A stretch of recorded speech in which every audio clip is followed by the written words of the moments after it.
교내 성폭행과 미성년자 성매매 사건으로 잇단 무리를 일으킨 육군사관학교가 관련 대책을 내놨습니다. 네, 교내 음주는 물론 이성교제 허용 범위를 대폭 강화한 데 이어서 입시 제도를 변경해 적성 우수자를 우선 선발하기로 했습니다. 취기자 연결합니다. 김문경 기자. 네, 국방부입니다. 네, 육사가 어떤 대책들을 내놨습니까? 네, 먼저 지난 5월에 발생한 교내 음주 후 성폭행 사건과 관련해 음주 승인권자를 상향 조정했습니다.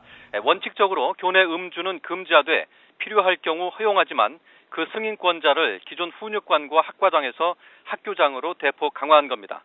승인권자를 학교장으로 정해서 무분별한 교내 음주를 금지하겠다는 방침입니다. 이성교제 허용 여부도 관심을 모았는데요. 허용은 했지만 그 범위를 엄격히 해서 사실상 금지시켰다는 평가입니다. 1학년 생도들끼리나 같은 중대 생도, 지위 계통에 있는 생도는 물론 생도와 교내 근무 장병 등과의 이성교제를 금지했습니다. 과거엔 도덕적 한계를 준수하면 이성교제를 허용했지만 이제 그 범위를 명확히 한 겁니다. 또 전통적으로 유지해왔던 결혼이나 흡연은 여전히 금지됩니다.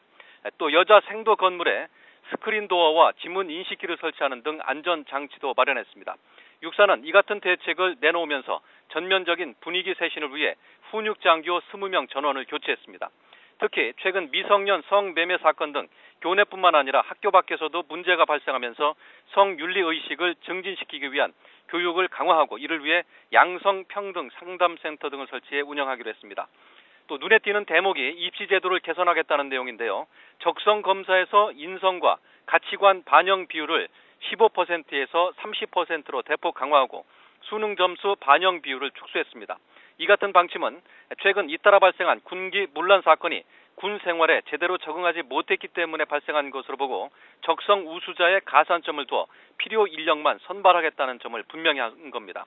육군사관학교는 이 같은 제도를 통해 군인적 품성과 자질이 넘치는 장교를 육성해 국민과 군의 신뢰를 받는 정예 장교의 요람으로 다시 태어나겠다고 밝혔습니다. 지금까지 국방부에서 YTN 김문경입니다.